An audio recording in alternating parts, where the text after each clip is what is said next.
So I really learned a lot like my grandfather. He taught me a lot about to do deals on a handshake and to look at the good in people. And I've never forgotten that, ever, even with lawsuits now and people are litigious and the whole thing. And I just I was in a gnarly accident 3 weeks ago here. I have a Tesla Model Y. I'm going 45 on Spring Mountain. Girl runs a red light, hits me going about 30. And if it wasn't a Tesla with the battery down low and all that, that fucker would have flipped. It would have, yeah. And I had 2 friends in the car with me, the side airbags deployed. It spun us twice. And I've been in some gnarly accidents. That was up there. Damn. Of just and the car was God bless, thank you, Elon Musk. All the wheels locked up and the whole car is kind of hunkered down and then let kind of gravity do its work to kind of spin out of whatever happened. It was crazy. Glad you're all right, man. Thank you. And that's all that matters. You know what? It's something that it happened. The first person I get a hold of is my ex-wife because we're great friends and we co-parent well and we have 2 beautiful babies together. Very important. Yeah. My daughter's 14. My son will be 8 next month. And I call Becky and I say, first of all, I'm okay, but I've been in a pretty bad car accident. I'm just letting you know that I'm okay. And please tell the kids I love them. I start crying about it all the time about my kids. It's Absolutely. Jesus. And so when stuff like that happens, it's not the money. It's not the grind. It's not the pace. It's up until that very second before your car got hit. How are you living your life? So powerful. In what microseconds that lead up to seconds, lead up to minutes, to hours, to days, what were you doing to make yourself better, to make those around you better? And that's why I started this in January and I've doubled down on it. And it's been, knock on wood, I've never been happier than me sitting here in this spot talking to incredibly cool people like yourself. And with no questions, no script. It's just, let's celebrate who we are and talk. And that's how this thing was born. And now I'm 600,000 to 800,000 views organic a month. I post every day on 11 to 12 different channels. Love it. And I'm doubling down on getting people to shoot B-roll for me. And now I'm going to start posting 2 to 3 times a day. You went the extra mile, man. You had a driver pick us up and you had the whole experience. So you deserve that. Most people don't. That's amazing. You deserve that, my friend. Appreciate that. You are someone that exudes excellence. I'm a fan of the game. And I'm a big fan of the people that play the game well. And you play the game at an elite level. So you should have a driver come pick you up if you're coming to a podcast. Love it. That's just, to me, that is, I was raised by Roman Catholic Italians in upstate New York. So I'm a very affectionate, we have to break bread together, to get to know each other. Well said. And it's either next time, whenever, we're going to go out and have a steak. We're going to have dinner together. And that's how you get to know people. I don't feel comfortable in terms of going down a business path with anybody until I know them and I like them. Hit the nail on the head. Right? No, especially in this town, no is such a powerful word that for you to say no to somebody, and they could be $100 million net worth and could be lining your pockets immediately with some great idea that you could hit out of the ballpark, no problem. But there's just something in the back of your head's this guy's a fucking scumbag. Intuition doesn't lie. There's something about this lady that just doesn't seem right. And I don't have the patience or time to do the background check on it. I'm going to bounce. And I've done that a few times in my life. I'll be 54 next month or next week. I do it all the time now. As I've gotten older and my time has gotten more precious, I'd rather spend time with people that I like. I don't care about anything else really. It's just how can I help with zero expectations in return? For me to share all the B-roll. I pay for all that, get it to, because that stuff's gold. Because that stuff you can be dripping out a year from now. Absolutely. Still, So I said before we're out in the hallway. I did a mild stalking of you. I love being ADHD. How you have on your Instagram, and I've got to learn how to do this. But you've got here's fucking Dubai, here's public speaking. I'm motherfucker. We'll show you how to do that. Thank you. Because and the thing is, I build that shit out, but that's, but also just the quality, your production quality is so good. And that's where most people, I can use my cell phone. It's just as good. No, it's not as good. It's not as good. You need to hire somebody, have a goddamn good camera. And if you're going somewhere like Dubai or somewhere sexy or anywhere, it's a reflection of your brand. Absolutely. Right? What was the impetus of you really walking the walk, and not just talking it? I embraced the brand like no other. I became the brand. That's literally what it was. Because the first agency that I created was Principles Creative Studio. So I was my own first client. Anything that I sold to anybody, I did it on myself first. Whether it was content creation, whether it was captions, copywriting, sales funnels, whatever product I'm selling you, go check mine out first, because I did it on myself before I moved it to the public. And I'm a walking billboard. So I got principles, everything. I have it on me, and my car is yellow. My suitcase is yellow, my phone case and, black and gold. Like the whole thing is, you want people to represent your brand. You have to be the best representation of it. And details matter. It does. Right? Like, because it's again, I love deep sea fishing. So when you deep sea fish, you put 15, 20 lines in the water, right? For you, it's little things like, your suitcase is on brand. Who else does that? Like I have great respect for you for doing that kind of stuff, because you never know. You're going to meet somebody at an airport or in a lounge at a terminal somewhere, at executive airport, and it's like, he or she's on the spectrum, and so details really matter. And next thing you know, you spark up a conversation. Hey, how come your baggage is yellow? How come your suitcase is yellow? Conversations. So just like a watch, Yes. I love your Submariner, like, stuff like that. It's and here's a conversation. This was my dad's watch. My dad's too. Really? Wow. Yes. Blessings. Dude, that's awesome. This is my daily. It's my dad's watch. Same. I carry his This energy. is my daily banger. This is 1961. Wow. My dad was a life insurance salesman in Manhattan, and went to Abercrombie and Fitch. Had a store and sold Rolexes, and he paid like $275 in 1961 for this Rolex. Wow. And this will go on to my son. Same. Afterwards, right? It's like, that's just, yeah. Wow. That's Incredible. cool. That's super cool. Very cool.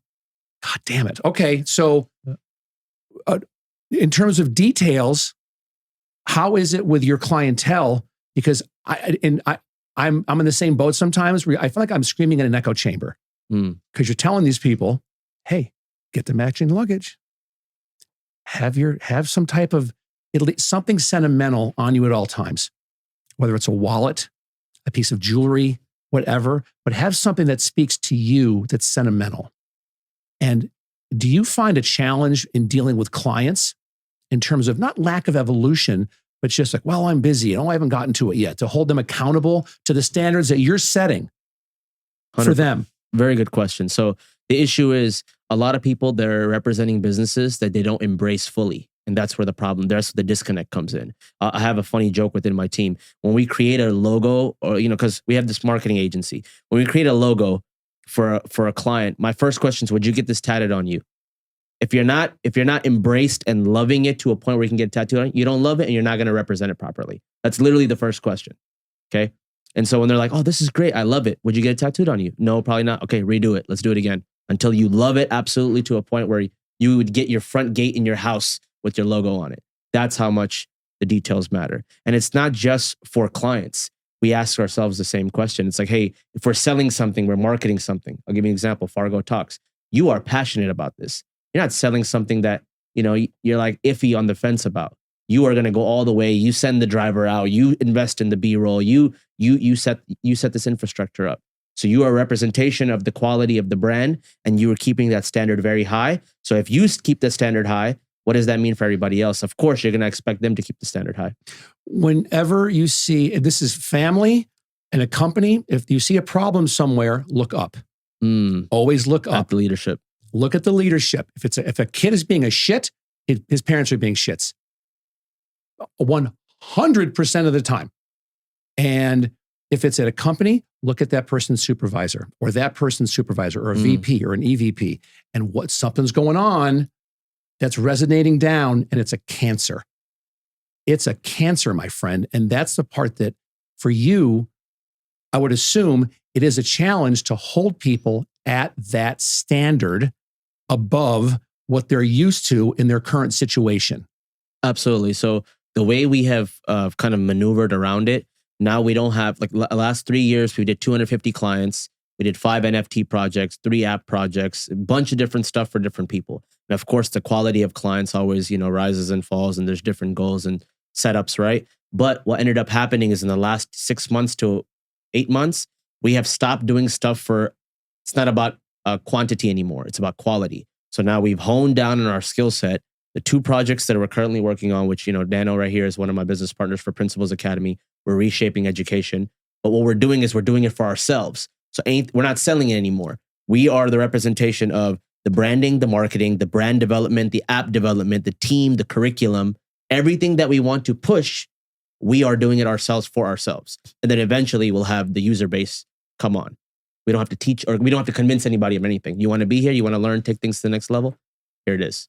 I'm doing the same thing with my company I'm launching. I'm already onboarding clients. Wow. And I haven't even launched yet, knock on wood. It's like my website, I'll be launching by Jan 1, but I'm saying, here I am, here's my price, here's what I offer.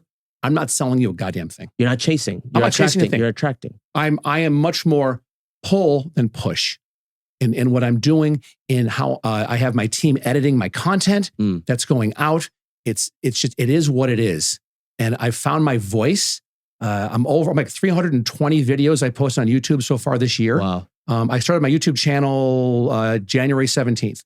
And so I'm just almost every day. And you're talking to some smart people, man. You're learning. So you're becoming a wealth of knowledge. You know who I learned it from is Rogan. Of course. Right? Rogan, my 2, Rogan and Bill You watched Impact Theory? Both of them amazing interviewers. It's Rogan amazes me because this is a stand-up comic, right? But he's Mensa level smart. Like hyper intelligent, high IQ guy. Well-rounded. Very well-rounded. I walk about 5 miles 3 to 4 times a week is my cardio. And I listen to Rogan.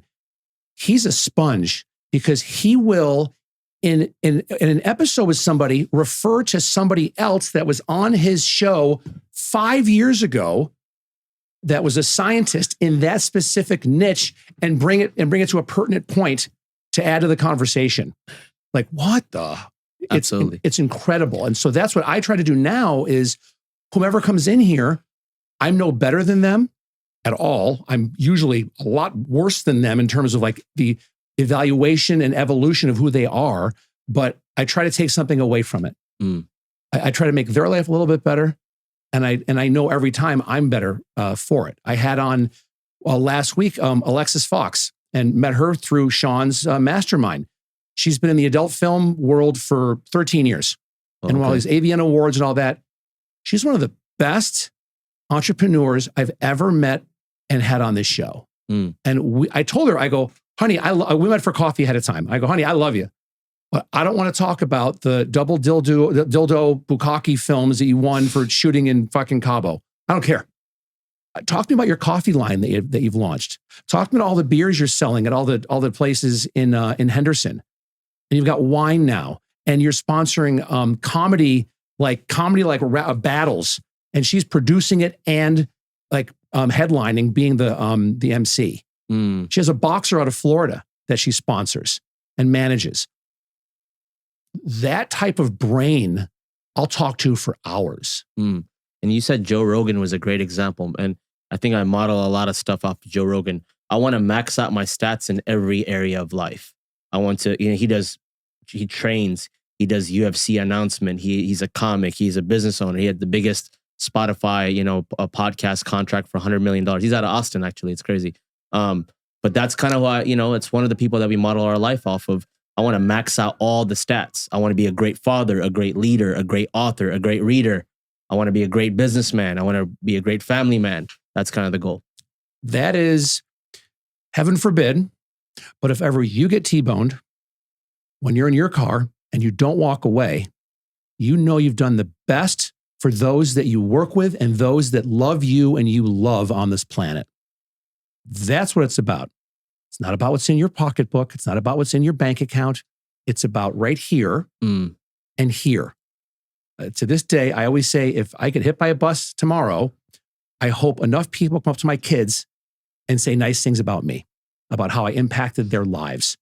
Wow. That's what I'd rather have that than my name on a building for money that I've made. any day of the week. Very powerful. Right? I mean, that's just how it is. So let's get into your brain a little bit. All right? Because you're an Austin guy. Yeah, Texas, born and raised. Awesome. I have cowboy boots. I have full quill ostrich, Very Boulez, double stitch. nice. Badass. I can run a fucking marathon on those things, like 20 years old. And I've Beautiful. never been to Austin, so we got to talk. Austin's nice. I might have to cruise down there sometime. Yeah, it's very nice. I love barbecue, so I'm like, I'm down. Texas food in general, you got the whole planet's food over there. Houston, Austin, Dallas, San Antonio, everyone, best food. I was in Dallas 2 months ago, and I was blown. Barbecue was incredible. We're spoiled here in Vegas because we have more 5-star restaurants than anywhere. And That's true. I travel, and it's funny because here's a little inside baseball for you about a Vegas, like local. I've lived here for a while. I'll go somewhere, and we've got the best, bacon ever. Okay, let's go try your bacon place. I'll eat it. I'll be like, it's good, but it's not as good as the candied bacon over at Breakfast Junkies and Inspirata over in Henderson. Sorry. It happens. We're spoiled here. That's true. Because and also you can get it like 24/7. You can get the food you want. And anytime. Vegas is its own little country, man. We're our own little fiefdom here in the world. And that's why I love it, because now talking to people on a national and global level, I'm telling them, if you're going to beta test something, beta here. Because it's such a transitional Very true. culture here. 3.5 years, average. Someone flames out and leaves. And so you've got a very short amount of time to build brand credibility if you're going to launch something. And why not do it here? Of course. You have all the conferences, you have all the, We got it all. Tourists, everything. We have critical mass. We've got a great airport. We're just about, Oakland hates us. We're about to get a baseball team. Ooh. Next is basketball. So we're going to have everything. We have a soccer. We're going to have everything. So, and again, like you avoid the strip. If you live here, you don't go to the strip. Like you just don't. Yeah, right. Like, are you going to the race, the F1? We were doing so many events, we didn't have time to go to the race. Yeah. You're smart. I'm going, but I'm like, also. But you're probably going to go for the network and the, experience and all this kind of stuff. What I'll go for is not really the networking, because it ends at midnight, and I'll eat gummies. I'll be high as fuck by like 10. I'll be high as fuck by like 10, 10:30. Oh yeah. I'll microdose, whole thing. And where I'm going, it's like catered and all that. But by midnight, when the race is over, I want my bed. Fair enough. I just want my bed, man. I was talking to a friend on the way here, because she said, are you going to go to the networking stuff? I'm like, I'm blessed. I'm invited to stuff and I can go to stuff. But if it was at 10 o'clock instead of, if the race ended at 10 o'clock or 9 instead of midnight, nothing good happens at midnight in Las Vegas. Fair enough. Nothing good in Vegas happens at midnight or after midnight. It ends at midnight? The race. Well, it starts at 10 p.m. Tomorrow, right? Yeah. It goes from 10 p.m. because it's a night race, which is cool, and ends at midnight. So then all the parties and all this stuff happens from midnight till, the sun comes up. I want nothing to do with it, Ali. Nothing. And bless everyone that goes. I'm not throwing shade on them. That's their thing. How old are you? 30. Yeah, that's a young man's game. You got it. Your battery is ready to go. I died 2 weeks ago. Nobody told me. My battery expired already. Like I pick and choose my battles. Fair enough. I'm who I'm going to meet with. And I'm now at the point that I get introduced to people, because like we'll hit it off. And then in a couple of weeks, you're going to meet someone and go, dude, you got to talk to this fucking guy. You got to go on his podcast or, whatever. Yeah. My big thing now is just getting really good people that when they're in Vegas, come on in here and let's have a nice conversation. Absolutely. And get it on camera. And get everything on camera. Because for years before this, it was like us going out and maybe like we have a drink or we have a steak and we have this great conversation, and no one else gets to benefit from that conversation, Ali, except for Jeff and Ali, and that's it. Now, millions of people benefit. Absolutely. From it. And that's the part with me. My first video went viral. I started in January. In May, I talked about parenting, how I don't coddle my kids. It's my short that went out today. I talked again about I don't coddle my kids. The biggest 3 words I say to my kids isn't I love you, it's figure it out. Figure it out. And last night, I was with my son for 2 hours. He's going to be 8 next month. He steamed rice all by himself. I have the Japanese rice steamer. Yeah. He pulls out, he wants orange chicken. We got it from Costco. He pulls it up, puts it in the air fryer, did the whole thing on his own. Makes his own meat. That's amazing. Right? And I couldn't have been prouder of him, and I asked him, I go, how's it taste? And he goes, thumbs up, 10 out of 10. I go, you know what, honey? It tastes even better because you made it on your own. I didn't help you. 100%. And you watch that sink into your kid. It's like, That's a check. That's a winning father moment. That's a lifelong skill you just taught him. I will always do that. And I've told my kids, I'll pay for, if you want to state school, want to go to UNLV, UNR, I'll pay for that. If you want to get your master's, as long as it's in a degree that's going to monetize. If you're going to go for philosophy, no. But MBA, law, medicine, yes. I don't want you saddled with debt when you graduate college for primary or secondary college degrees. Then you're on your own. You're on your own. I'm not going to help you. Parenting is a very important topic. I think even I have a son. I have a stepson. He's my son. I'm not. He's your son. I'm not the stepfather. I'm the father that stepped up. Right. That's exactly right. Well said. How old is he?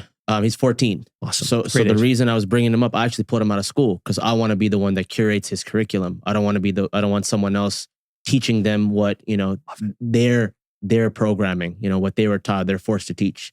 So he has a pretty awesome curriculum. He reads the same books I read. He has his 2 hours of YouTube time where he take notes and we write. And then we have training. And then he has his free time and he can go, text his girlfriend, Snapchat, whatever. And then we train MMA 2 hours a day together.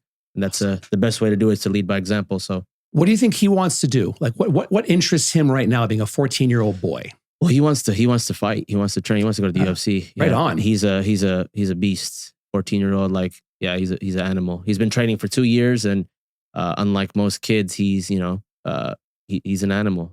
So what a confidence builder, though, to have and bless your heart for giving him not the opportunity, but the structure. That's it. Creating the environment. Good. Yeah. It's that ecosystem of success, but also and I said it in my short, the hardest thing is watching your kid fail. It is the single hardest thing to do because you want to. And I went through the whole phase of you yell at them or you smack them on the ass and all that. That does nothing. The best way to parent is when they fail, you take a step back because the first thing a kid always looks at is your reaction. True. They always look to see if you're going to freak out on them or not. And as long as you don't, or you have that 1 second of, and then you're good, it's gone. Let that pass because you want that to be a teachable, educational moment for your child. Very true. And if you don't, you're failing as a parent. If you yell and scream at your parent, if you yell and scream at your kids, you are a failure as a parent. That does nothing to educate them. All that does when you yell at your kids is scare them. That's all it does. How about you teach them? Yeah, don't give them what you didn't have. Teach them what you didn't know. Amen, brother. You're doing it. You're doing it. So, all right, let's get into Ali business because you got a lot. Yeah. Right? Walk me through all the stuff on all the plates you've got in front of you. So, unlike a lot of entrepreneurs, I did the whole college route. I had 2 degrees. I went to corporate America. And long story short, what ended up happening is I made my boss a lot of money. He didn't give me a salary. He didn't give me the right salary. He gave me a promise that he couldn't fulfill. So I quit. I started my entrepreneurship journey. Actually, funny story, it started in Vegas. 2019, 10X GrowthCon. Shout out to Grant Cardone. Yeah. And what ended up happening is I made a commitment to go all in on business. I gave up everything that doesn't benefit me. I started playing chess and not checkers. Okay. So I gave up drinking, smoking, chasing. I was like, let me create an environment and I clean, cold turkey, right? No looking back, no screw up since then. Almost 5 years sober. Good for you. Yeah. Very, congratulations. Appreciate you. Very, very powerful because a lot of times people are like, hey, what else can I do to change the game or get to the next level? It's like, it's not what you can do. It's what you can eliminate. Once you eliminate a few things, that's how you level up, right? Yeah. So that's actually way more powerful than adding a few things. So once I did that, the first business was a marketing agency, Principles Creative Studio. I called it Principles because my old boss didn't have any. So fuck you. Exactly. I love that. We did well. First year in business, we did $250,000. Second year, we did $900,000. And third year, we did $3.5 million in a single month. Good for you. So that was revenue, of course. We had team members and stuff, but it was the proof of concept, taking nothing and creating something. And that's where kind of the name Ali the Alchemist came from, because alchemy is the art and it's the philosophy of changing ideas to execution, creating things out of thin air. And that's what entrepreneurship is. And so that did well. We launched a couple NFT projects, did some apps, launched our own info product called the VA Formula. I was really good at delegating and teaching people. So I was able to create a program called the Virtual Assistant Formula, teaching people how to use VAs.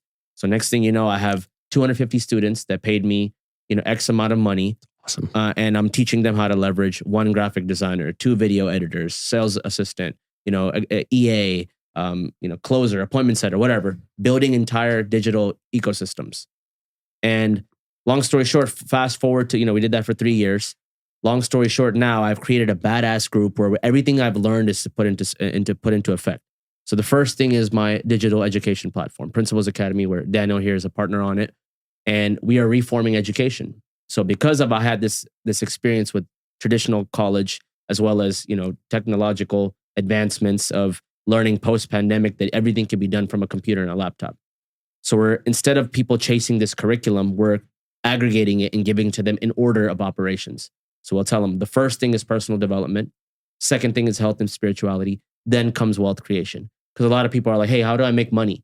And I was like, oh, let me see your habits. And they're like, oh, I party, I do this, that. I was like, well, then you're going to make the money and it's going to disappear like this because you don't have a foundation set. So let's backtrack and give you the mindset. Let's give you the habits, the thinking, the way to speak and communicate and articulate. Then let's focus on how you're treating yourself, your mind, your body, your spirit. Let's add in meditation. Let's add in some breath work. Let's add in. So we take them through a journey. So by the time they get to the wealth creation stage, they're already, they have no bad habits. They have no depression. They have, the positive perspectives. And so when it comes to making money, the money flows easily to them because money is a spiritual journey. People separate entrepreneurship and spirituality when in reality it's one. I'll give you an example. All the water elements that money is named after. Think about it: cash flow, liquidity, streams of income, true, reserves. All these it's a spiritual element. So we figured out that instead of you chasing, if you just have the skills that money wants, it'll come to you, right? Just like you just said, you're not chasing a client. You're saying, this is what I do because I've done it. Yeah. I've done it. Here's my case studies. Here's my proof of concept. And now you come to me. This is how much I charge. And I'm not going to undervalue. I'm not going to overvalue. I'm not going to This is exactly what I deserve. And I'm going to fulfill it to the best of my ability. And we're going to win together. And you don't have to search for ever a client again. They're going to come to you. The winning together aspect, Ali, is one of the most overlooked facets of building a business. I think, right?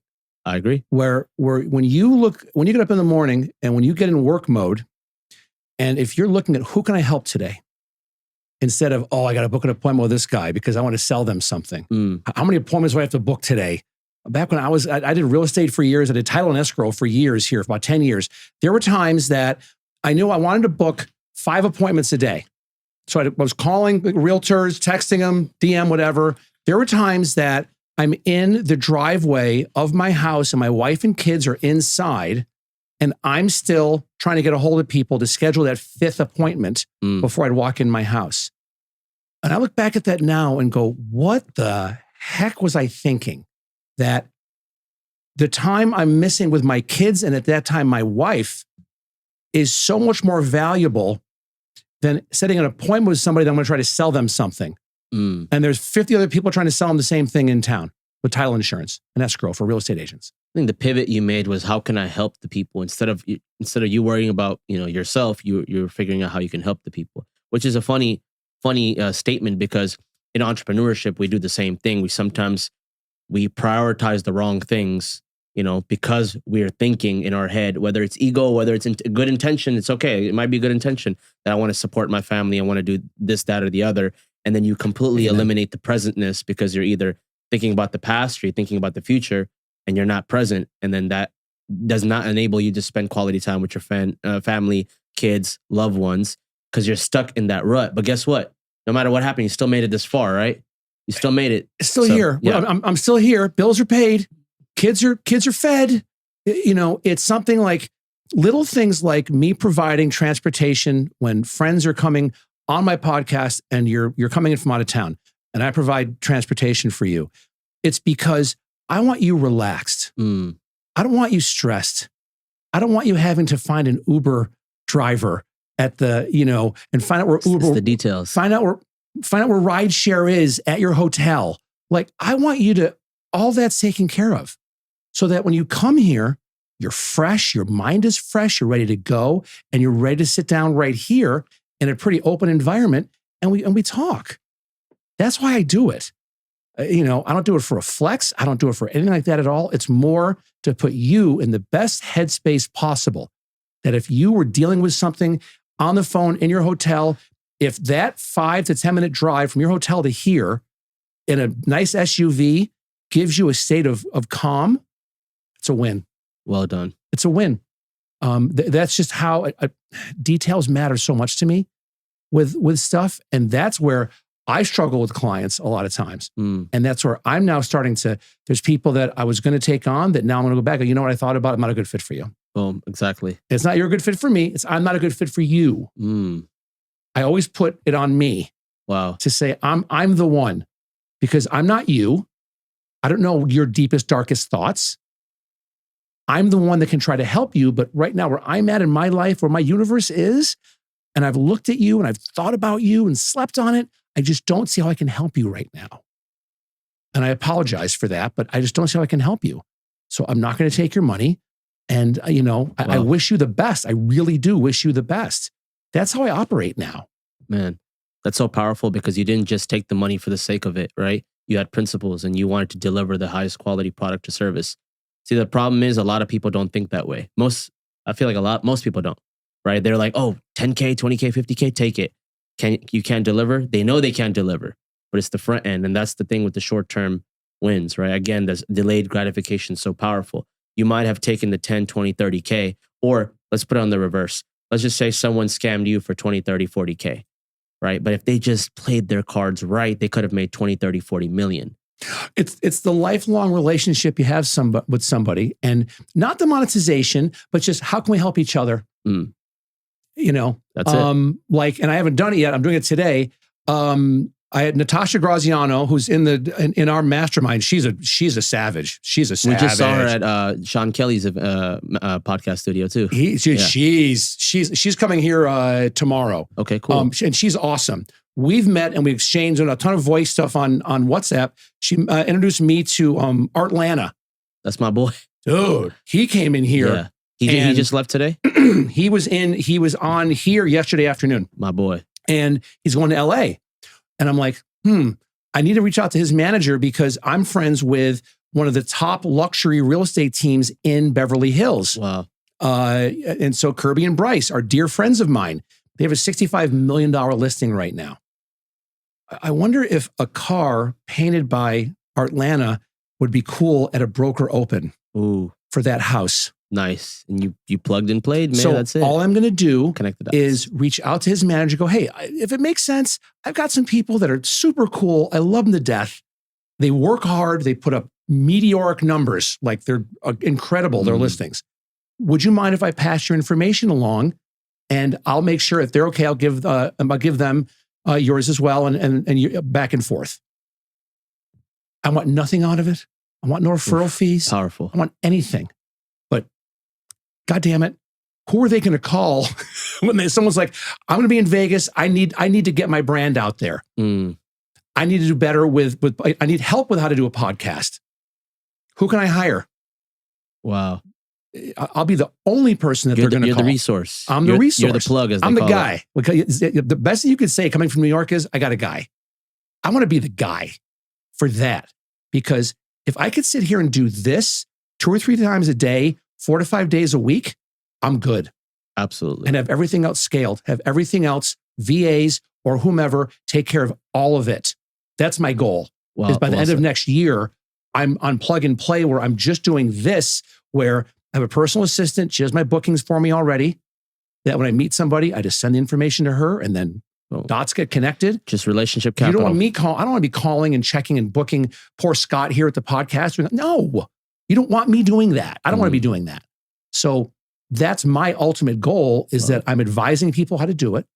And then I'm not a consultant, I'm an advisor. You're facilitating, you're helping. That's it. You're providing what you're good at. That's it. And now it's turned into, through this, it's like I'm meeting people here. They're like, hey man, let's collab on something.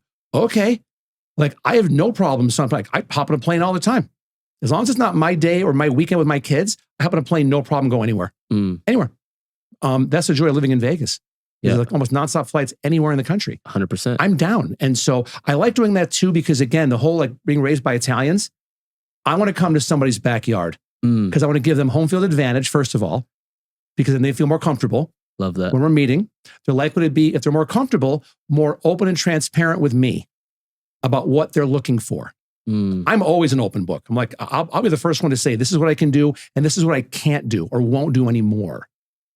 And do we jive? And usually we always find something. It's like, let's start sharing accounts and go back and forth on stuff and helping each other out. Wow. That's how you do it, man. So powerful. And I wish somebody, when I was 30, was in their 50s telling me this shit.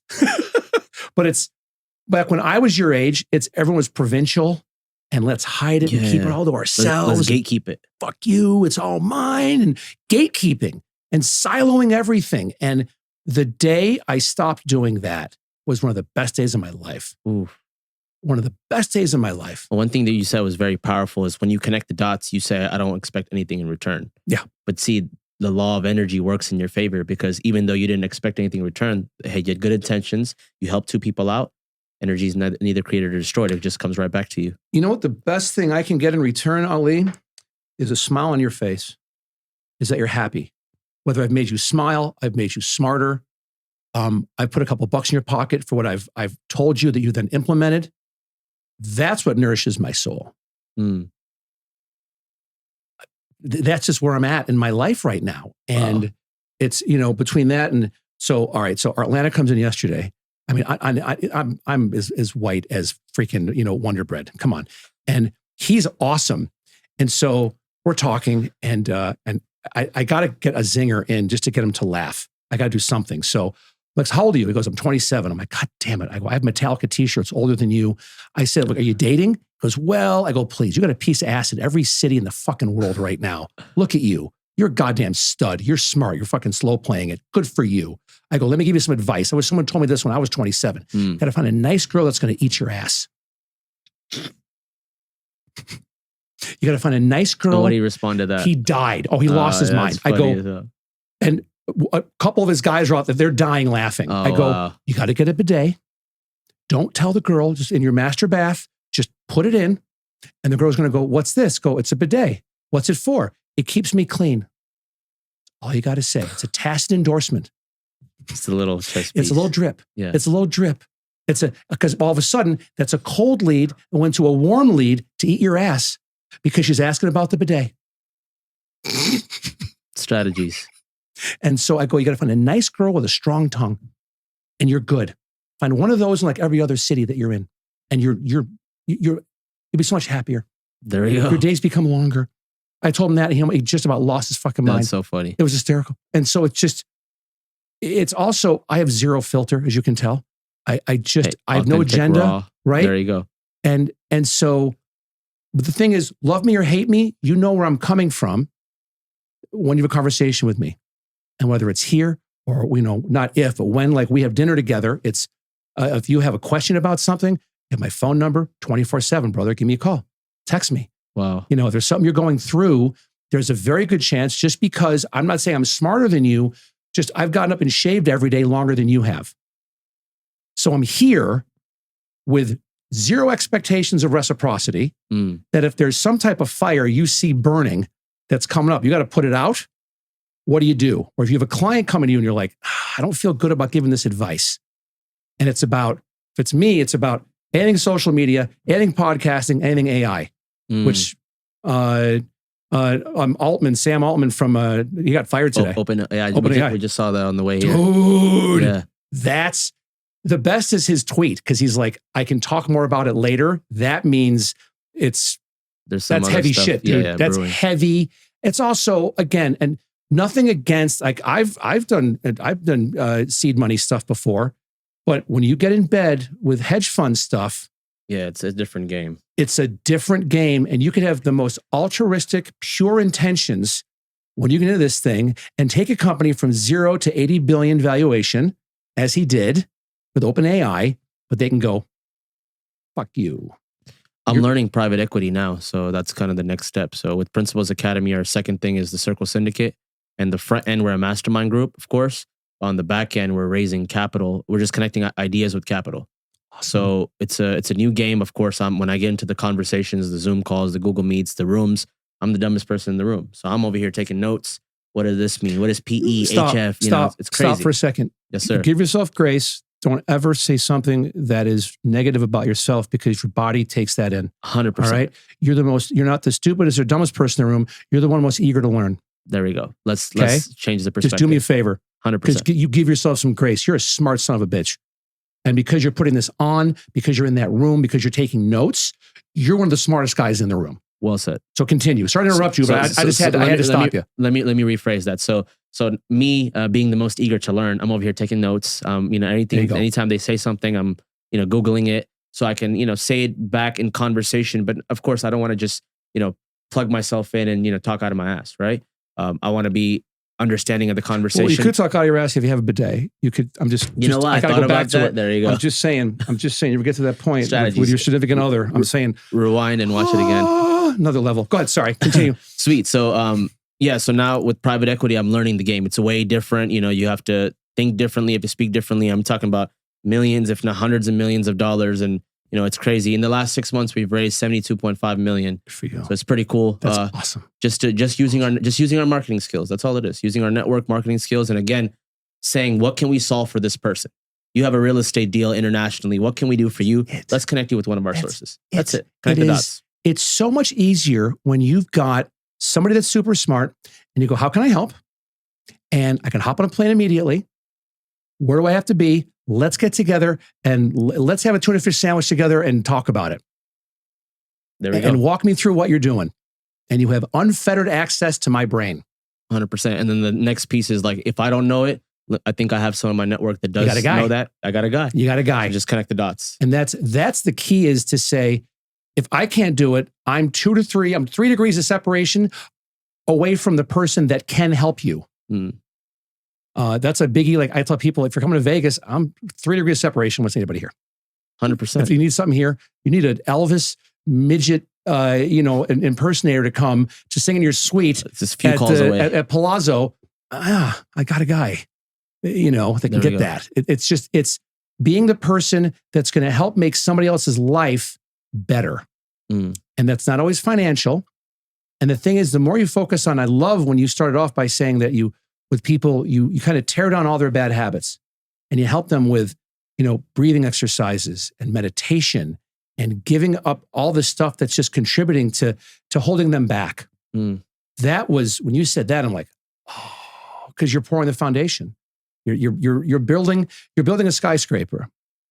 So the quote that I resonated with a lot, it's like, before you try to get rid of someone's sickness, ask them if they're willing to give up what makes them sick. Okay. And if you can do that, that's solving the problem at the core. Yeah. And then you removed all the stuff which left room for all the good stuff to come in, right? It left all the experiences and all the talent and the positivity and the opportunities. If you always, if you're always constantly putting out fires, and whether in your body, whether in your mind, you're not gonna have time to create. You're gonna be in a state of survival as opposed to being in a state of creation. As men and women, we're supposed to be in a state of creation. And unfortunately, with the modern education system, modern healthcare system, modern school system, all this kind of stuff, we are stuck in states of survival. That's why people can't break out of the rat race. So how do you break out of the rat race? You got to stop letting yourself become the rat. Slow down. Just slow down. I've seen that in getting older. More things happen naturally because you just give it time. Seeds need to germinate. You can't just pour water on it and all of a sudden it's gonna grow. Right. Give it time. It's the same thing when people, they plant the seed. You don't check every 5 minutes to see if it's growing. No. You trust the process. No. So well said. No, it is something that I'm a big believer in faith. I was a whole other story. Like I was Mormon for 13 years. Okay. So got out of that 3 years ago. I'm not a God guy, but I'm a universe guy. I think there's a board of directors somewhere. And there's, 15, 17, a quorum, 15, 17, 19 people, or it looks like the cantina scene from fucking Star Wars, all these different kind of things around this table. And they're talking about, okay, well, Ali's doing this and Jeff is doing this. And then on this date at this time, their lights are going to intersect. Boom. And during that, some magic is going to happen. Wow. Like that, I believe strongly in that, in personal and professional relationships. Well said. Thank you. My son, he watches all these YouTube shorts about the universe and the stuff now. Like when I was a kid, it was, Bugs Bunny. And now it's, oh my good heavens. And he's learning about the planets and solar systems. And we talk about, is there life, and elsewhere from here? And do you think there is, Jack? He's like, well, the last time I asked him, he said, I think so, probably Mars. Okay, honey, let's see if there could ever be life on Mars. And we looked, and it looks like millions of years ago, there was water there. And you could tell. So I was like, you know what? I think there's not life there now, but there used to be life there. Yeah, but you know what you're doing? You're creating, what we based Principles Academy on was Aristotle's Academy, right? Aristotle, the great philosopher, when the way he did it is when they did school, they took a group of 10, 15 people, they studied philosophy, then they studied theology, then they studied science, then they studied planets, then everything related to each other. Nowadays, in the modern education system, what the math teacher teaches, the science teacher doesn't know. And a lot of times, even I'll give you an example. I grew up in Texas. Did you learn Texas history? No. You did not. No. Exactly. So now we're learning two completely different experiences. Right? But about it. Or Alamo, right? Yeah. And you probably heard the wrong thing about the Alamo too, right? I probably did. Yeah. Yep. And so same thing. Perfect example, Alamo. The Battle of the Alamo. How Texans learned it versus how Mexicans learned it. Two different stories, right? Same thing that we learned from here on the west side of the world, the East. Two different perspectives. Absolutely. So our whole thing is teaching people the correct way of coming down to the roots. No matter what color, no matter what economic class you are, you still need certain skill sets to get to the next level. Again, mind, body, business, spirit. And it's regardless of where you are. So that's kind of the idea. So I love the fact that you said that. It's something that, thank you. It is something that as you get older and you have more life experience and you're just like, just let things run for a while. Like clients I talk to now, and they're mad because they're frustrated. Not mad, but they're frustrated about an outcome. And I tell all of them 100% of the time, wait. There's a very good chance the outcome is going to change. It might get worse. To solidify where you're at, then you're a samurai. Pull out your katana and slice them in half. We're done. But a lot of times, something good happens from that you never thought would have happened if you would have rushed in there. Well, that's the next step, right? When you understand spirituality, it's the flow. It's the exchange of energy. A lot of times we're entrepreneurship mode, right? We're go, get them, close the, like you were sitting in your driveway trying to get the last deal before you went inside. So we're in that mode as opposed to having the right intention, right team, smart work, right? It's Deepak Chopra's The Law of Least Effort, number 4, law number 4, right? He's the man. And he says, when you do things correctly, when you're in alignment, the universe works in your favor instead of you having to force. So that's kind of like the last piece. Now we're working, let it flow. You did the right stuff. If it was meant to work out, it will. If it didn't, something better is planned. Because we have a plan, but the universe has a bigger plan. And that's something that a lot of people, it's hard for them to adopt that principle, right? But enough times, and when you build that trust with somebody, and I tell a lot of people, almost all my clients are younger than me. I go, look, you're like a little baby bird in my hands. All right. I think of you as like one of my kids. I would never let any harm come to you at all. I might let you get uncomfortable because that's growth, but I'm going to be there on the other side when you come through. That's it right there. Every time I'll be there for you. And you've got my phone number, text me, call me, bang on a log, I'm here. And even if it's, shut up, Jeff, I want to vent. Okay, I could sit here. If it's after 9 o'clock, I'm probably high on gummies. So yeah, please. It's okay. Let's do it. 100%. And I think that's the thing is, the key to success to me is being comfortable enough to show vulnerability. Very important. Right? Like I battle every day with depression, ADHD, and that is stuff that I'm single now. So trying to date, but not really. I have no time. And I'm like, you're spinning plates every day. Right? And you're on medication, exercise more. And you try to reach that balance. But for me, it's now I double down with the people I know I have an impact on their life, personally and or professionally. And again, I expect nothing in return. But when I say to them, how can I help you? I stop my phone, everything, and I'm listening. What can I do for you? What do you need? What do you got going on right now? I try to ask open-ended stuff to say, what made you laugh today? What happened that made just really scratch your head in an interaction with somebody? that will always spur them to dive deeper. Because most people go, how you doing? I'm great. And then you move on. That's it. And they're not great. Right. They're blowing smoke up your ass. They're just saying that because they're too afraid to be vulnerable. Very true. You know what's the first step before vulnerability? Accountability. There's 100% honesty with yourself and everyone around you. Yeah. There's a book called The Four Agreements. Have you read it? Mm-mm. Four Agreements by Don Miguel Ruiz. He talks about the first agreement being be impeccable with your word. Whatever you say you're going to do, you do it. You know? And it's being honest with yourself and honest with everyone around you. I'll give you an example. Hey, I'll be here at 3:30. Boom, we're here. Like you said, hey, the shuttle's going to pick you up. The driver's going to pick you up at 3:30. You're there, you know? And if you're not there, hey, running a little bit behind, just communicate. But again, be impeccable with your word. So when you're honest about yourself, whether it's good habits, bad habits, when you're honest with people around you, give an example of your kids, right? You don't want them to fail, but you're going to let them know, hey, you're doing this wrong. And go ahead and mess up. When you come back around, let's go ahead and talk about it, come up with a better strategy, right? And then the vulnerability comes because now you're honest. You don't have to worry about hidden agenda or, you know, hiding something or lying. Now we can be accountable with each other. And now we can be honest and open up and be like, yo, I am struggling with something. Hey, Jeff, homie, I'm struggling today. Do you want me to listen? You want me to be an ear to listen to, or do you want some advice? And I'll be like, you know what? I want advice. And you'd be like, yo, you're fucking up. Honestly, you can do this better. You're capable of greatness. Don't sell yourself short. Boom, click. Yeah.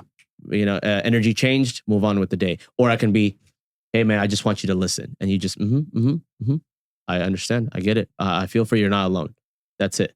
So now that we can keep each other accountable, we can be vulnerable in front of each other, and that's when true friendship starts. Don't you feel like so many people are friends, but they're not really friends because they don't tell everybody. They're not honest with them, and they're not vulnerable with them, and then.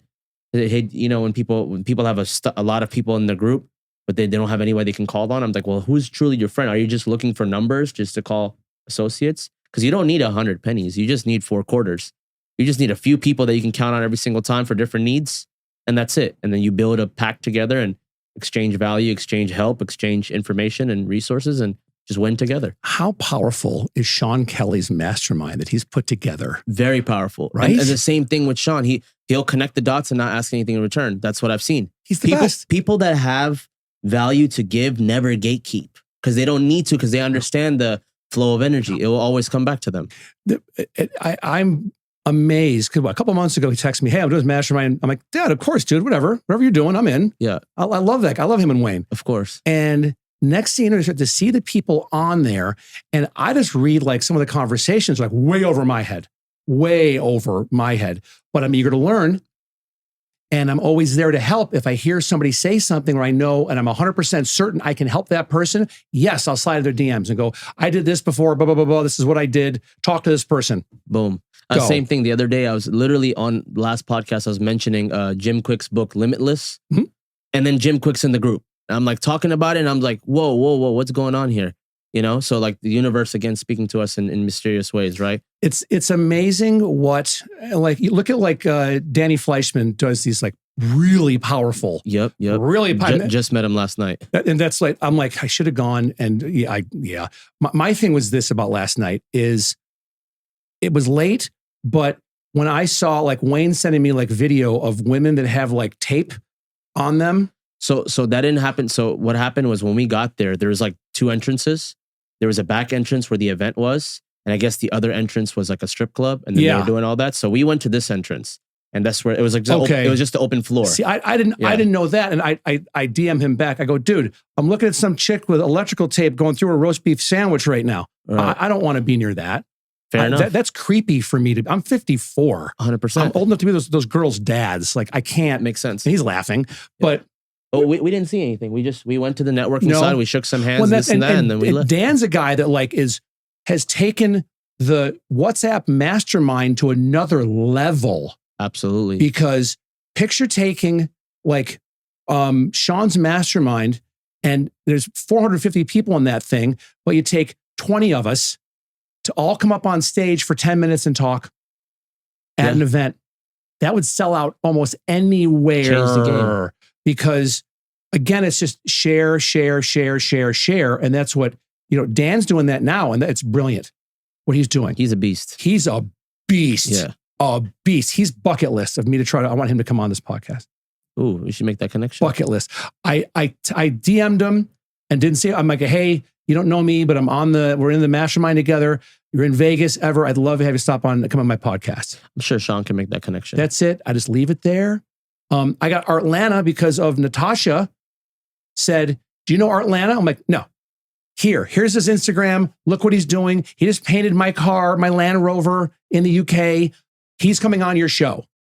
Okay. Done. She reaches out to his manager. Shane. Yeah. Love Shane. Yeah, he's a beast. Shane likes to get his, by the way, Shane has a bidet, if you know what I mean. Shout out to Shane. Shout out to Shane's my homie. I love Atlanta, but Shane's my homie. Shane's the big tall bastard. Yeah. Running around Miami with his clean ass. Good for him. There we go. Tearing up South Beach. Him and I started talking, but she reaches out to Shane and goes, I'm going on Jeff's podcast. Artlana needs to go on that podcast. And then he goes, okay, who do I talk to? I'm like, Rihanna's my assistant. Go nuts. Figure it out, and I'll cover everything. They're doing some dope stuff, man. They're just in Dubai. They're just in Miami, LA. He's touring. And then New York after LA. Talk about a guy, like, if he was a stock that I would buy and go long on, it's that kid. And he's talking about doing galleries. And I gave him an idea. And I said, run with this one. You want to have a gallery, if you're going to do something, say in Miami, where one of the cars you paint is on display there. I go, the average person that you're painting a car for has 10 cars. So you make it part of the contract that they have to pay to have the car transported there. It's been on display for at least 3 months. Fair. I go, talk about really nice. a destination for people to come see. DJ Khaled's, Bentley is there. It's so crazy because people like Artlanta are expressions of creativity, right? So he's taking creative, he's taking entrepreneurship, he's taking spiritual, he's taking life and putting it together on into one canvas, which is himself. He's business savvy, dope, and I love that about him. Super dope, right? Like I said, do you have a business manager? He goes, well, a little bit, but I do a lot of it myself. And I said, good for you, kiddo. Because most artists are drug addicts, or they die at a young age, or they're just there's something they're there. They're not well rounded. That's the thing. They're not well rounded. Yeah. Crazy story. We actually did our last Circle Syndicate Mastermind at Artlanta's house. No, yeah, that's really? where we spoke. It was awesome. Right? Yeah, we had like 100 people there. Then afterwards, we did a yacht event. We did a cigar lounge. That's awesome. Did in Miami. So that's awesome. Yeah, it was super dope. Yeah. The thing with Miami, a girl I was dating. We went on a cruise, but Virgin Cruises out of Port of Miami. We got there 2 days early. She's in Tampa, and we did 2 days in South Beach. I thought we had cute girls in Vegas, but South Beach is the most beautiful women in the world.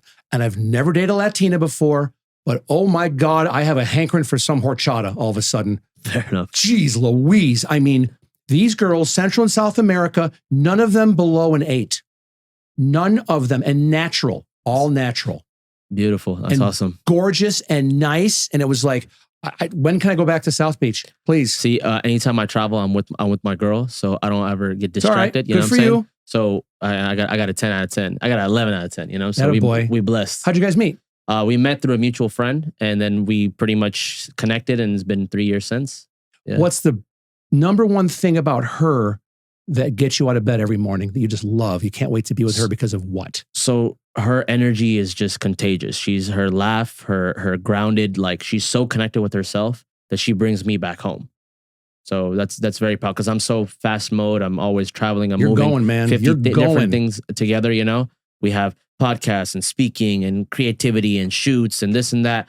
So sometimes to come back home, I just gotta look at her and she'll shed that energy on me where I'm like, all right, feeling of belonging, feeling of gratitude and presentness. It's beautiful. So if you give her, if you and her have that balance from what you offer, what would she say that she benefits from you?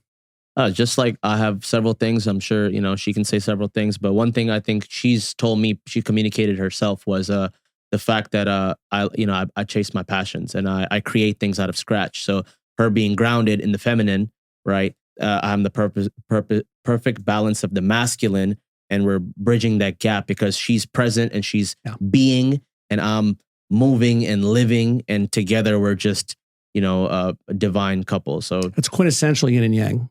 Absolutely. It's so good, dude. Absolutely. Congratulations. Appreciate you. Mazel tov, as they say from the tribe of Abraham. Yeah. It's just, that's something that you don't do everything you can to keep that. Absolutely. right? Like everything you can. If she travels with you all over the place, that's huge. She actually, this is That's the first trip huge. in like a year and a half she didn't come. Oh, really? Because we just came back from Dubai. So she Yeah. was like, I want to enjoy my home for a little bit. Okay, let's talk Dubai for a second. Yes. Love it? Like it? What do you think? Love it. Love it. Absolutely. So you know how you like Miami? Yeah. Dubai is like Miami, but in the Middle East. Come on. Just the opportunities, the infrastructure, the abundance. You walk outside, you feel wealth. And you can see the opportunity. You could be sitting next to a prince of a royal family worth 40 billion, and he's not even going to flex his car or watch or anything, just subtle. And just the opportunities are endless because it's in the Middle East. The food and the culture are great. The people are amazing. Education systems, beautiful. And just overall culture, you gravitate. I felt at home. That's the thing. I loved your content that you're pushing out from there. Appreciate What took you? You're welcome. What took you to Dubai? What was your reason for going? One of my business partners, main business partner, Kane. Shout out to Kane Wave. He's out there. He's the one who got me into the Circle Syndicate, and I brought him into Principles Academy. So we just, long time homies. We actually made a lot of money back then with Sean Kelly. Actually, we did NFTs together. Right on. So we were big in crypto communities, and we generated a few M's together, and we just stayed in touch because of our principles. It's awesome. So we were both, men with women. We're both, giving back, big on charity. We both built water wells and schools and orphanages and stuff like that. And then the biggest thing was we take care of our parents. So he's really big with his mom and his grandma. And I'm the same with my family. So we were like, yo, why do you do what you do? So I can take care of my family. And that my answer was the same. So long story short, 2 years, we just stayed in touch. And we connected and we're building both of these businesses. And he's like, all right, I'm moving to Dubai. I'm like, all right. He's like, come visit me. I went in the summer, fell in love, went again, 4 weeks ago, just came back last week. And now, getting up, got my LLC formed over there, got my visa, got my spot. Everything's good. And we'll be there in about 60 days. Good for you. Really? Yes, sir. I need an excuse to go to Dubai. I've never been. Come visit. I need an excuse to go to Dubai. It's amazing. There's crazy stats about Dubai. First of all, it only took like 20 years to build the whole city. Freaking crazy development. They have the biggest mall, 6 million square feet, something. Everything's ridiculous in Dubai. Crazy stats. Yeah. 13,000 restaurants. You can go every day out to eat once, and it'll take you 40 years to finish all the restaurants. Wow. And the best food, okay? And then they have a servant culture, so everyone's super respectful.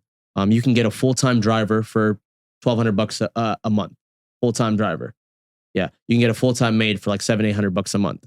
Okay, it's not cheap to live. It's not cheap, but the lifestyle is way slower out there. There's a balance. It's a balance. So just an opportunity, and then Kane's like a lot of my business partners are out there now. I listened to one of my favorite podcasts is All In. Okay. You got to listen to All In podcast. Who's it by? It's there's 4 guys that are on it. Chamath Palihapitiya, he's got a B after his name. Facebook Money. Yep. David Sachs, the two guys. I was listening to them. I have heard of it. Yep, smart, yep. Very smart guys. They talk big money game. It's the number one tech/business podcast in the world. Yep. And all these guys have FU money. They all are venture capitalists, and so they can talk from a position of, like Mark Wahlberg, the Mark Wahlberg movie, The Gambler. Yeah. Okay. Where one guy in it was saying, you want to be from a position of fuck you. When you've got, because he had at one time like $2.5 million. It's like, that's when you get a house with a 30-year roof, a Japanese shit box. You sit back, you put the rest of the money in, 6 to 8% mutual fund. You're in a position of fuck you in terms of who you want to work with. And that's the goal. That's these guys. John Goodman was the guy that's a great monologue he has in the Gambler. And these guys just come from a position of what's made them successful and what they're seeing now, like the utter collapse of the office market in San Francisco, and how they're being approached by people that a couple of years ago were offering them 1 or 2 floors, are now offering the whole building. Talking about like WeWork stuff? Yeah. Or it's just open offices because people are just leaving. Well, because now San Francisco with the pandemic, we learned 2 things. 1, health is very important. Amen. 2, and no matter what way you look at it, if you're on this side or that side, health is very important either way.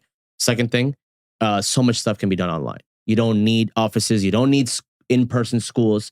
Most things can be done online. So that's why that's happening. And people are learning, people don't want to be stuck working for other people's dreams. They have opportunities to create income, and it just takes one. Try multiple times. It just takes one. But how much is standard of living? You can make 100K a month, 100K a year. You'll be comfortable. You can, most jobs don't even pay that. You go through the college system, you might be stuck with a 30, 40, 50K job. I had friends that were lawyers that went 3 years school more than me, right? They were certified on paper more than me, but I was making more money than them in a single month than they did in a year. Yeah. How? Because the education system's set up to be rigged. I've talked to my kids and I've said, there'll be money aside for an undergrad degree, if that's what you want to do. If not, that's money to put down in a house. Boom. And that's kind of what I say. If you have a plan A, do the plan A. If you don't have a plan A, college is a great plan B. I've told because my daughter one time said, well, what do I do? How do I do that? And I said, you buy a duplex. Daddy will help you with what to do. You'll live in one half of the duplex. You'll rent out the other side. You're going to learn plumbing. You're going to learn electricity. You're going to learn how to change, toilets, all that stuff. How to paint. Life skills. You're going to learn all that stuff because you're not going to pay anybody, because if you pay someone, that cuts into your P&L.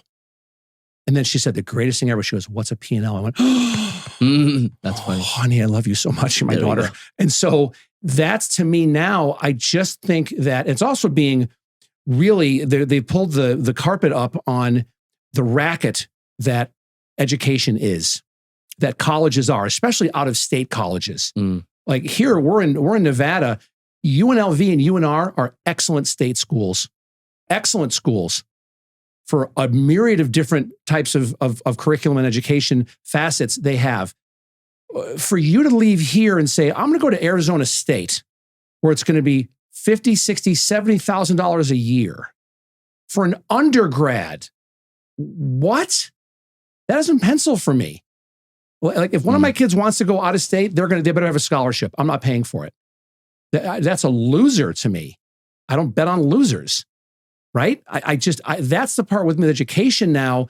And it's also, why not take that money and buy an income property?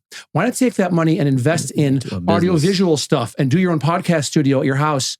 At my house, I'm happy to do that. Take a room. I don't care. Like, that's the stuff I think that as parents, we need to have a much more vested interest and not sit back and go, well, I'm going to let school raise my kids. That's exactly what it was. And that's, when I grew up, it was the school raised the kids.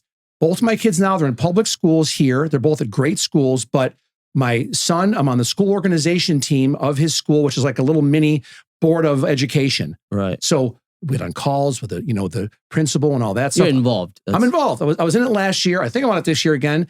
Then I'm on there's a nonprofit. My daughter's in, it's one of the top performing arts high schools in the nation, LVA, Las Vegas Academy. And she's a Broadway theater kid. So I'm on their Friends of LVA, which it's fundraising, but it's also, you have policy stuff. Even though it's a school through CCSD, through Clark County School District, there's still stuff I can have an impact on. Yeah. But that's the difference. You're involved. Oh, most people, when they send off their school, someone else is teaching them for 8-9 hours a day. They're influenced by their peers. They come home, they're at, work and they don't have any, connection. So that's the difference between regular parents and elite parents. A parenting thing I'm probably going to do is tomorrow night, because Natasha, you got to go to this Mark Wahlberg's party at Dre's. Got to go to Mark Wahlberg's party at Dre's. I'm like, okay, let me look. I'm like, it's not that expensive. I'd go for the night. I already have tickets, but I would go. And I said to her, I'm like, the reason why I want to go is I want to meet Mark Wahlberg, not because of stardom and all that. It's because he's bringing Hollywood 2.0 here. Like, Sony is coming here. He's already said, and they're already talking in Carson City, the state capital, for funding. And we move fast on that stuff here. Like, we already built a football stadium. We're about to do a baseball stadium. We move fast. Crazy. If there's something, and they've already picked a corridor, UNLV's getting involved to do theater movie stuff out in Summerlin. Well, I want to talk to him to go, I'm on the board of a top 10 performing arts school. They have a whole video department. Can we do internships? There you go. Is there a way, who can I talk to that you're at your thing about internships for when all this comes to town? Because I want to do them to the people that are running the school at LVA. And then I'll step back. There you go. That's how I'd rather do that. And if I have a small part to play, and if 20 years from now, kids are going through that internship and becoming like world-renowned cinematographers, I'd rather have know that on my deathbed than my name on a building. That changed people's lives. 100%. Having your name on a building is tantamount to having a small penis and driving an F-350 dually, diesel, and driving all over town and being as loud as possible, listening to Leonard Skinner with a whip antenna with a "Don't Tread on Me" flag on the back. Wow. That's having your name on a goddamn building to me. Fair enough. Makes no, again, people that do it, if that's your thing, I'm not throwing shade on you. I'm saying that's where I come from. Understood. And in this country, God bless, we're allowed our opinions. Which I love doing this. Absolutely. Because I've had arguments with people on here. I'm like, please argue with me. That's okay. Because the beauty of this country, or at least with us, is we can still argue. But guess what? When it's done, we're going to hug. We'll be great friends, and we're going to make dinner plans. That's it. Like, that's true friendship. And the culture here now in America is that you can't do that sometimes. Mm. If you do, you get canceled, or you get, whatever. I'm like, oh. See, that's the trouble with being authentic. People want to suppress the truth. Even sometimes, like, I'll be sharing certain things, whether it's conspiracies or the truth or stuff going on in the world. Of course, with my content, sometimes I'll get shadow banned, even though I know 99.9% this is the truth, or it might be my opinion of the truth, my version of the truth. But because it's cognitive dissonance, it's not the majority of the people believing in it. Well said.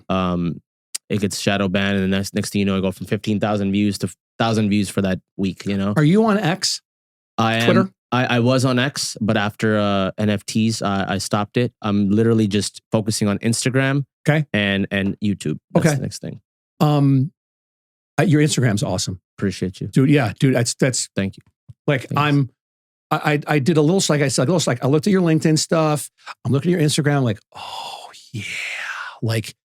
I saw that, and I'm like, you and I fought for fucking Genghis Khan 2,000 years ago, dude. We were brothers on top of giant fucking horses, lopping off fucking people's heads, dude. Because when I saw the quality and your Dubai stuff, appreciate you. Yeah, I'm like, okay, what? I got to find a way to get to goddamn Dubai and do a podcast episode there, because that's crazy. Shout out to the team, man. We have a crazy creative team. We have 12 editors. We have 3 graphic designers. We have crazy videographers, and then we have a whole ecosystem where we write out viral scripts and, just how to catch people's attention and then retain it. Yeah. We don't want to just catch it, because you can catch it, right? With watches and cars and bottles, and you can do that. How do you retain it? How do you add value?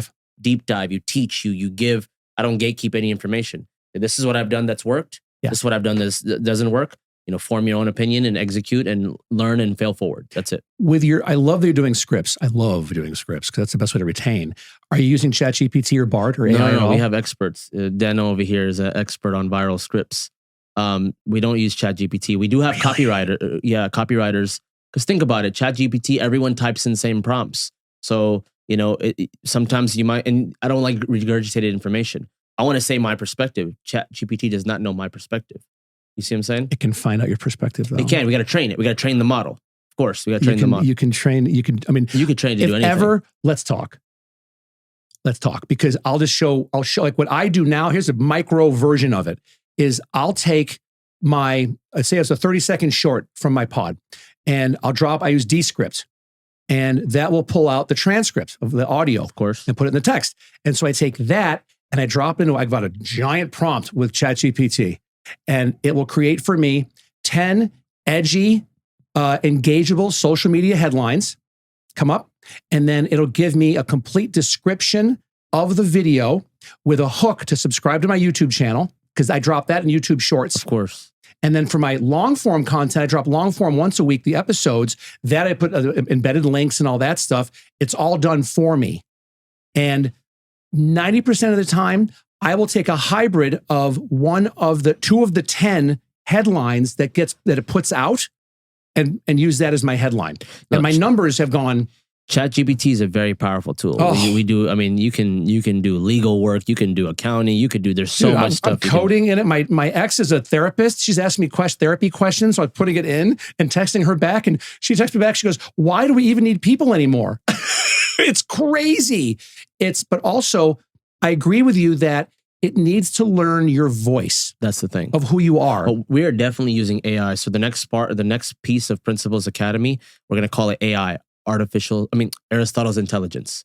And what we're going to do is we're going to have an avatar of you and me. That's your higher self or my higher self, keeping you as an accountability buddy. You're feeding it all your goals, and it's shooting you out your task list. It's shooting you out your calendar, shooting you out stuff that you need to do. So that's, it's 3 to 6 months down the line, those people will see that.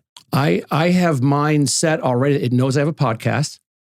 What I do for my long form stuff, I've got an app. I forget what it's called now. It's a plugin that it summarizes the entire 1 hour video and puts it into because it puts it within the character limit for ChatGPT. And I'll take that summary, put it in and go, here, take this. And now give me what I want. Wow. And the stuff that kicks out is brilliant. I got 2 people that I want to connect you with that are really, really good at AI. Really good at AI. I love it. And you guys should just connect. That's like, that's that gets my heart going. I just, now it's worse. And this is the big thing I tell anybody that's brand new to AI is we're so used to Googling. So asked and answered. Find me a restaurant that serves anchovies on a pizza, or best pizza places near me even. And then it's going to give you the rated and whatever. Well, now it's find me the best pizza places near me that have, fresh pineapple for their Hawaiian pizzas. It's all about the prompting. Right? And also a big prompt that no one's using is you ask it what you want and then say, before you give me your answer, do you have any questions for me? That's smart. I love asking I'm trying. How old are you? Jesus Christ. Yeah, I'm trying. I got to keep up with them. 24. Could have socks older than 24. Bless your heart. So the crazy thing is, people get afraid. They're like, hey, we're going to get replaced by AI. You're not going to get replaced by AI. You're going to get replaced by someone that knows how to leverage AI correctly. Somebody said when it first came out, I've been on it now for almost a year, and people are saying, well, coders are going to be out of business. Now, it was the guys on All In, and the one guy on it, David Sachs, he said, the shitty coders are going to be out. The ones who are really good are going to become like elite level. Because now you can code how much more is your bandwidth. Correct. And then you sped up your creative process, right? So the thing with the technological revolution, you had before, it took companies 50, 60 years to become billion-dollar companies. And then with the age of, this new technology, right? Last 20 years, it took people 2-3 years. Yeah. You've seen people with crypto and NFTs do it within a few months. With AI, you're going to have billion-dollar companies in a couple of days with one person behind Moore's law. It's like we're getting stuff's building so fast, and that's also it's serendipity.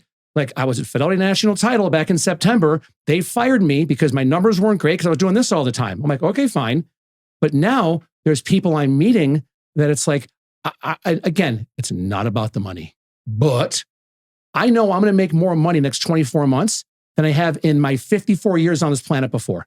I'm 100% convinced of that because of my mindset, first of all, where I'm coming from, but the people that I'm associating with via this platform here.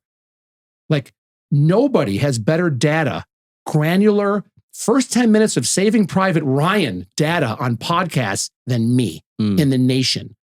Because I have a team that builds all my content, but I'm still pushing it out myself. Yep. I know what works like on YouTube. In the past month, I'm over 1,100 subscribers on YouTube, which I'm ecstatic about, but it's like basically doubled in the past 45 days. Wow. Don't know any rhyme or reason, Ali, about it, but I just keep going. I keep playing I battled fucking Google I've got the YouTube manager in my phone. They're a headline. I'll swipe and look. And if it's not in the thousands of views, I change the headline around. There's some headlines I've changed 20, 30 times. Then finally you see, 2,000-3,000 views it has. Before you post it or after you post it? After I post it. I use vidIQ. That helps me some, but ChatGPT has helped me from the transcript to build the actual headline, which might work on other platforms. It might work on TikTok, which is hysterical. I've got some that have gotten millions of views on Instagram and then done dog shit on TikTok or YouTube or Facebook. Or vice versa. And that's where, again, like fishing, is you got to put a lot of lines in the water. And so for me, it's doing that. But yeah, I'm playing with, if I'm not in at least 1,000 views on a short, I'm playing with that freaking thing until it works. Sometimes I was like, all right, it is what it is. But see, the thing is, you're a fan of the game. You're gonna make it happen. You're gonna find a way to make it work, and you're gonna put yourself in those environments. A lot of people, like I said, they don't take that step. And not only did you take the step, you're going all in on the step. I am. Yeah. I am pot committed, if I was playing poker, to this entire thing. To all of my money that I have put away, done. My mom passed away in February, had money come in from that. Blessing. And I know that came in to the universe to say, Jeffrey, here, go do your thing. I have 2 years. If I wanted to sit, I'm not going to. I have 2 years. Nobody has that. That's bananas. And so I can be methodical, but also I'm not in a rush because scared money never makes fucking money. Absolutely right. Scared money never makes money. And for me to say, I've got time to be tactical and methodical in what I'm doing and who I'm talking with on my podcast and see where that organically grows from there. Because think about the people you're going to talk to. You're going to think of additional connections. You're going to think of ideas. Just remember, it's Think and Grow Rich in Napoleon Hill's Mastermind Group, chapter 10, right? 1 + 1 = 3. So I have an idea, you have an idea. You have a way of thinking, I have a way of thinking. Now we combine the two, now the third entity is formed, and now we can probably do business, And remember, it's going to be one phone call at that point. It's going to be, hey, I got this person, boom, connect the dots, and money will be made. Do you have a podcast? So check this out. I had a podcast when I launched my book. I had a personal development book called Create Your Frequency. Okay. Which we didn't touch on, but it went viral 3 years ago. And I went on a speaking tour for college kids. It was awesome. For you. And I had a podcast that time, but now we're rebranding everything. The new podcast is called Principles Podcast. And the studio will be out of Dubai. So you got to come visit. Oh, dude, I'm down. Yeah. I'm so down. Absolutely. You just say when, and I'm booking a flight. March. I'll tell you right now. Dude. Come March. Yeah. Because now we're going to do that. And we're going to do the Circle Syndicate event. So you're going to have mastermind, meetup, network, podcast, everything. I am down. And I've never even been there. Giant. Beautiful. I'll be sweating. I'll be armpits. I'll all be drenched in Dubai awesome. Sweat. Yeah. Don't care. I'll be able to go there and get content and hang out with you. There you go. Done. That's all. I think that it's something that I love this conversation, by the way. I sincerely thank you for your time. I appreciate you for having me. To come in. And you're welcome. And I think that for us, it feels like this is the first chapter of a book. Absolutely. That's us. Yep. And that what I'd like to do is hold us both accountable to kind of sleep on this, take a day or two, and then say, all right, let's get together again, whether it's I'm coming down there or you're in Vegas or we hop on a Zoom or whatever to say, all right, what do you got going on? All I'm going to say to you is, what do you got going on? And how can I help? And what can I do? Same. I already know a couple of guests that can come on. That's the start. Perfect. Yeah. And I love that. I love that. It's the more you feel better, it's acts of service. And the more you can help people, I'm telling you, you can't take any of this with you. 100 years from now, we're all ashes and dust. We're gone. And all you can do is, if you have kids, you make them a better version of you as best you can, but you try to touch as many people's lives as you can. And I know that with what you're doing, Ali, you are touching a ton of people. Thank you. And that's amazing. Congratulations. You have my utmost respect at your age to be doing what you're doing. Appreciate it. My goal is income and impact. I need income to make the impact. And because I make the impact, the income will come. I think that you've impacted me, and I love it. And we can talk bidets afterwards. So I'll take care of you. There's a lot of stuff to talk about. Thanks, brother. Appreciate you, boss.